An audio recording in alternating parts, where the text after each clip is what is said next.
Well, howdy there, Internet people. It's Belle again. So today, we're going to talk about the U.S. House of Representatives, GOP friction, and the total dumpster fire of a budget. I wouldn't normally open by calling something a dumpster fire, but that's a quote from a prominent Republican talking about the Republican continuing resolution.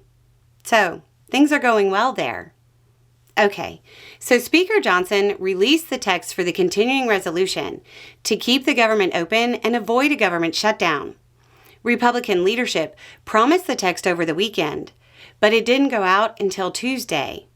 That upset the rank and file to start with. We'll go over the broad strokes of the bill real quick before we get to the Republican dysfunction.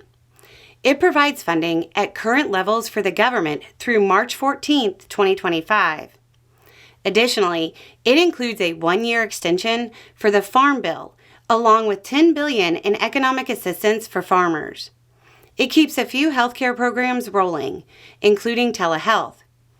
It authorizes paying for all of the rebuilding of the Francis Scott Key Bridge in Baltimore. It has a reauthorization for DHS authorities for counter-drone stuff. It has some restrictions on investments in China. And finally, has about $100 billion in disaster relief funding. Once the bill was presented, a few Republicans stormed out because they didn't approve of, well, a lot, but just the overall handling. Representative Eric Burlson of Missouri described Speaker Johnson's plan as a, quote, total dumpster fire. He also used words like garbage and disappointed, and summed the whole thing up by talking about Johnson, saying, quote, I think that he can do better. He can communicate better. The fact that we haven't seen the language today and we're supposed to vote on it this week is unacceptable. Representative Chip Roy of Texas expressed a different kind of issue common among Republicans when he said, quote, we're just fundamentally unserious about spending. He means something different than what most people watching mean when they say Republicans are unserious about spending. Roy wants cuts, big cuts, deep cuts. A number of Republicans have indicated they won't be voting for it. A lot of this was kind of expected. Republicans want to cut the budget, but this isn't really a budget. It's a continuing resolution.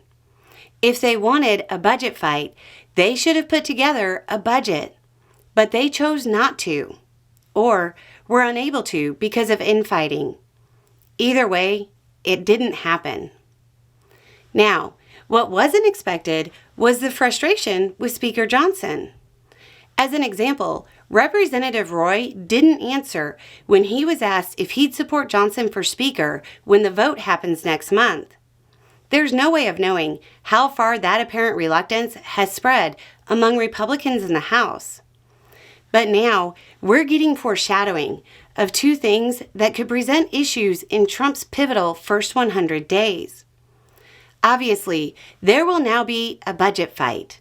And Republicans have talked themselves into believing they have a bigger mandate than they do, which may lead to them overreaching. And now you have a question of Johnson's leadership. These two items have a possibility of eating up weeks of legislative time that Trump probably wants to use to push through his agenda. The first 100 days is really going to set the tone for Trump. And in many ways, his biggest obstacle is shaping up to be the Republican Party. Anyway, it's just a thought. Y'all have a good day.